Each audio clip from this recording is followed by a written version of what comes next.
It's that special time of the year again. Why, what time, pray tell, would that be? Well, that time where a certain agency of the federal conglomerate tells us they were wrong again, and then proceeds to tell us about things they think this time they are right about, until years later when they're not. Oh yes, every year the Dietary Guidelines Advisory Committee releases a report on general guidelines on what's healthy and what is not to eat. And you can see how well it's worked for them. Why, just look at all the fat people and unhealthy looking people in Congress and various government agencies. Just think of Barney Frank's floppy fat man tits. Or let's not. We're too stupid to apparently pick our own light bulbs, toilets, or even teach our children. But we're entrusted to be bright enough to follow guidelines. You know what I consider to be a guideline? A long yellow line on the floor that guides me to the cookie aisle. I'll put my weight in health against half of Congress and Michelle Obama any day. And just what is this advisory committee saying this year? Here are some highlights. Taxes on sugary snacks. In other words, soda, candy, gum, ice cream, cake, cookies, donuts, Twinkies, ding-dongs, ho-hos, basically things that make life worth living. Valentine's Day, Halloween, and Christmas could get a whole lot more pricey. I mean, for goodness sakes, those holidays, the prices will just have to necessarily skyrocket. Reducing red meat and processed meat consumption. Thanks, but they can pry the meat from my cold dead fingers. But hey, good news, everybody! You can have more salt now. Apparently, after years of demonizing salt, they decided they were wrong. Let's see if this memo reaches a certain Democrat despot in New York. Also, cholesterol isn't as bad as they thought it was. It didn't stop there, though. Yes, this advisory committee has also turned into a propaganda arm of the government. The left has corrupted yet another agency. Oh yes. They now are advising us to take sustainability into account when dining.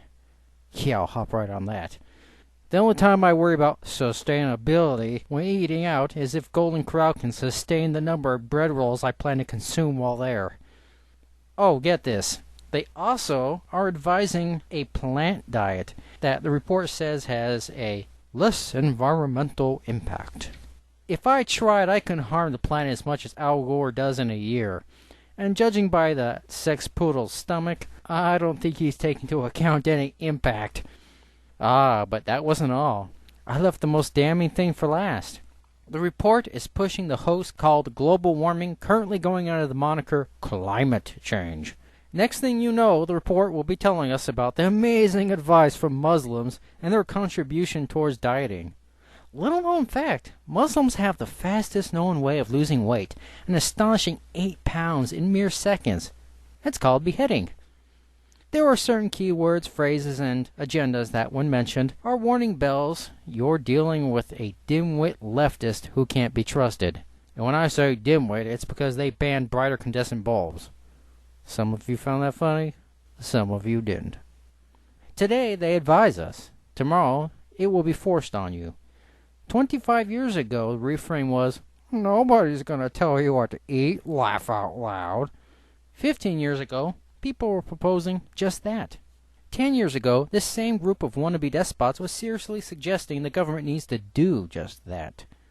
Probably about 5 years ago, the Dietary Guidelines Advisory Committee rules/advisories were being written.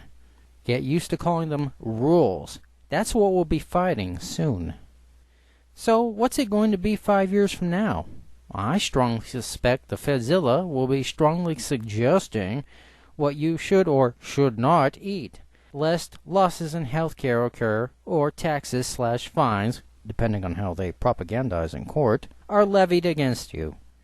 What about 10 years from now? If you don't see de facto compliance under penalty of fines or other threats, you're blind.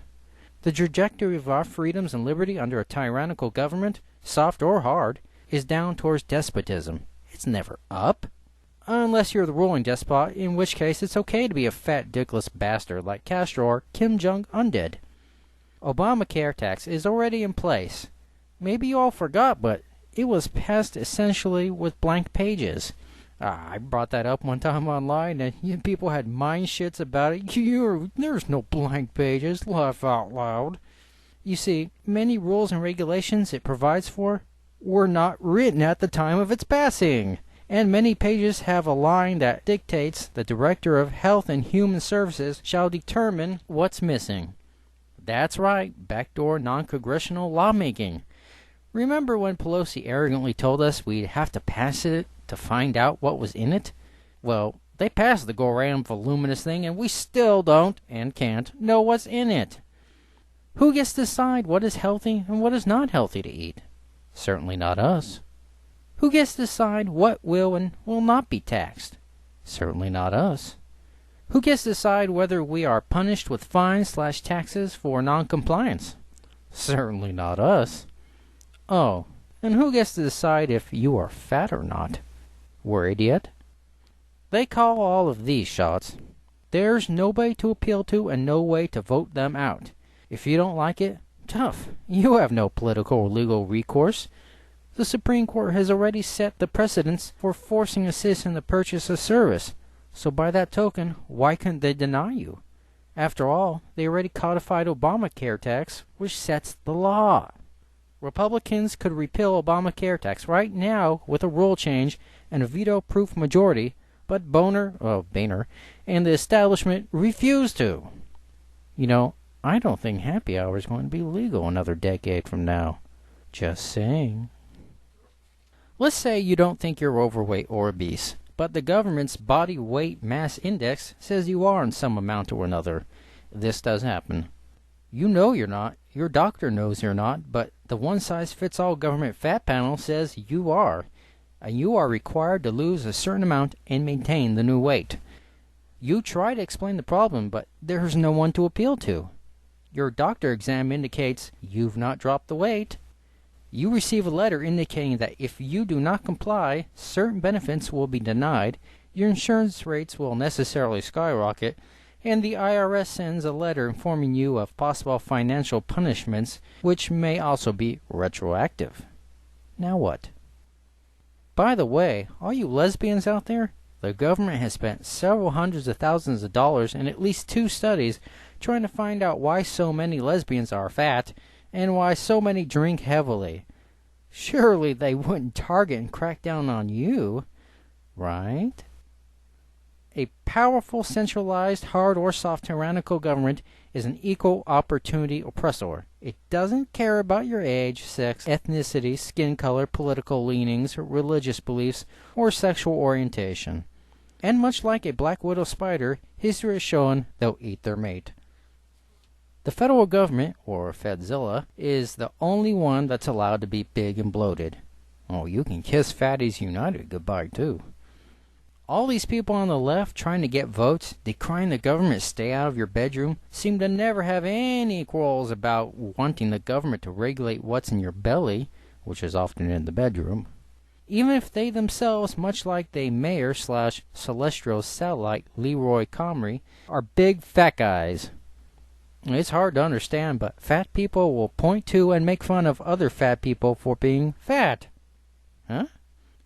Much like the Marxist class system where people are lumped together based not on individuality or fluctuating needs and wants, but rather upon their financial earnings, such is the term that needs to stop being used by people on the right, the middle class, so too are people grouped by weight.